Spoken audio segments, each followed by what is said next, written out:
e nós vamos falar sobre a novilha vermelha, hein? Essa história, eu vou te falar uma coisa, é impressionante. Eu não sabia dessa história, fiquei sabendo hoje. Vocês sabem, eu não sou uma pessoa religiosa, mas existe mesmo essa profecia da novilha vermelha, que seria a precursora do terceiro templo de Israel e coisa e tal, e que traria, segundo os cristãos, a volta de Jesus Cristo e não sei o que lá.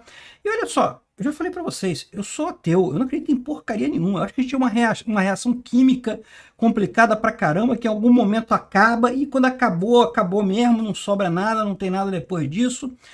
O que não quer dizer que a gente não deva não tenha um dever de respeito para com a sociedade, até porque eu vou viver junto de outros seres humanos, então é importante eu contribuir para a sociedade. E também eu tenho filhos, então eu espero que a sociedade humana continue depois, mesmo depois que eu morra, eu espero que a sociedade humana continue. Então, assim, a minha visão é que eu não acredito que tenha nada, não tem Deus, não tem inferno, não tem céu, não tem nada, mas ainda assim é um dever moral nosso contribuir para a vida em sociedade, né? De qualquer forma, eu fico assustado com esse tipo de coisa, porque mesmo que você não acredite em coisa nenhuma disso daqui, tem muita gente que acredita.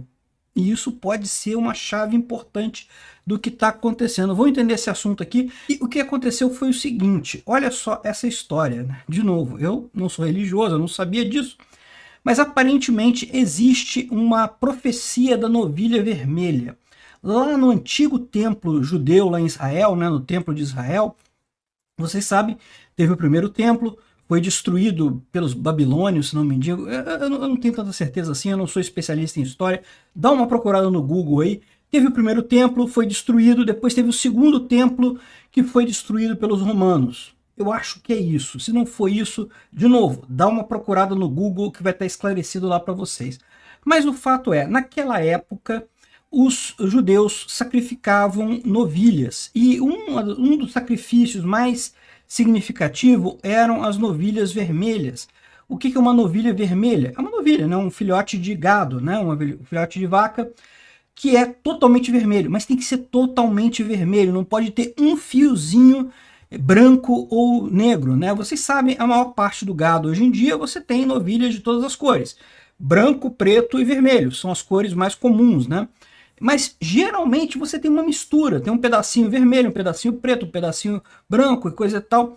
O mais comum é isso. Então naquela época havia uma raça de novilhas que era totalmente vermelha, e eram as novilhas que seriam sacrificadas no templo.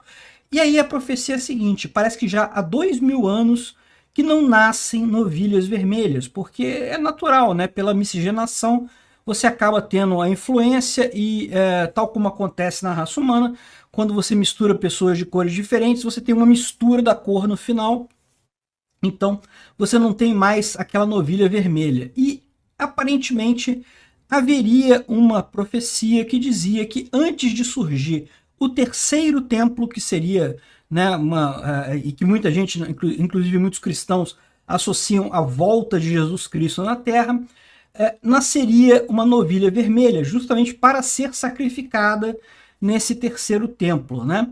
E a coisa curiosa é que no dia 8 de setembro deste ano, ou seja, coisa de 2 meses atrás, 1 mês e meio atrás, nasceu uma novilha vermelha, totalmente vermelha, né? E tem a história aqui no Forward, que é um jornal independente judeu, sem fins lucrativos. Eu não sei qual é a origem disso daqui, mas aparentemente tem mesmo as imagens dela aqui.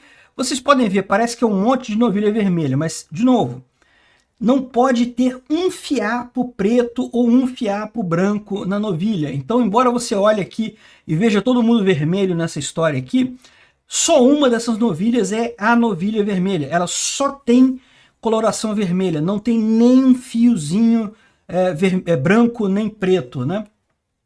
Enfim, isso teria acontecido. Aconteceu no dia, olha só, olha aqui a data da reportagem, 8 de setembro de 2023. Faziam 2000 anos que não nascia uma novilha vermelha.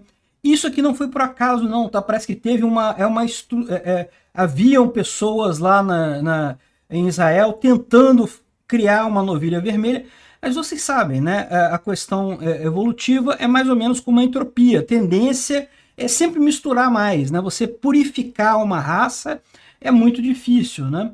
Enfim, e aconteceu no dia 8 de setembro desse ano o nascimento de uma novilha vermelha. E aí eu falo para vocês, mas você está acreditando nessa história? Não, não acredito. Assim, eu não acho que faça diferença nenhuma.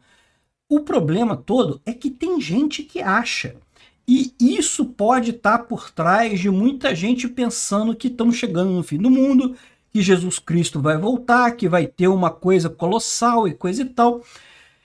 E talvez um ímpeto de guerra acima do normal, né? Eu espero que não tenha esse tipo de coisa. Evidentemente, Israel tem todos os motivos do mundo para se sentir agredida nesse momento e para usar violência contra a população palestina, mas existe um ponto que é central nessa história. Vocês sabem, onde era o Templo de Israel é onde hoje é a Mesquita de Al-Aqsa, né, que é lá no Monte do Templo.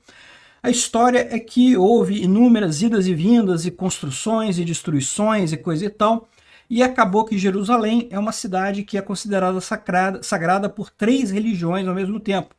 Os cristãos acreditam que lá foi onde Jesus nasceu e subiu também no Monte das Oliveiras e coisa e tal. Tem um monte de coisa sagrada ali. Os judeus, por conta de ser o Monte do Templo e coisa e tal. E os muçulmanos, pela Mesquita de Al-Aqsa, né? Eu temo que esse tipo de coisa gere uma animosidade acima do normal ali, um interesse maior ainda de Israel em tentar, sei lá, derrubar a Mesquita de Al-Aqsa. Eu espero que não façam isso, tá? Porque é o que eu falo para vocês. Eu acho que é lógico que foi um absurdo a agressão palestina, a agressão do Hamas contra israelenses. Sim, não tem o que fazer. O Israel vai ter que revidar isso. Todo mundo sabia que isso ia acontecer numa agressão desse tamanho. Mas eu espero que isso não justifique destruição de propriedade privada, destruição de templos e coisa e tal. Enfim, eu não sei o que pensar desse assunto. Me fala você, o que você acha? Porque é aquilo que eu falo para vocês, eu não sou uma pessoa religiosa, eu acho que a gente é uma reação química e depois que a gente acabou, morreu mesmo e é isso daí. O que não muda o fato de que você deve se comportar de maneira ética, né? Como eu falei, não só por mim mesmo, como pelos meus filhos, como pelos meus netos que virão um dia, pelos meus bisnetos, tetranetos e etc. Então a gente tem um compromisso com a sociedade, mesmo que você não acredite em Deus, ou de inferno, céu, esse tipo de coisa. Mas o que você acha? Você acha que isso daqui é uma profecia séria? Isso é uma coisa que deve ser levada em conta? Ou isso aqui não quer dizer nada, é uma besteira desse pessoal? Eu, sinceramente, como eu não estou muito envolvido nesse tipo de assunto, eu não sei dizer para vocês. O que eu temo, como eu falei, é isso, que isso seja usado para acirrar os ânimos na região.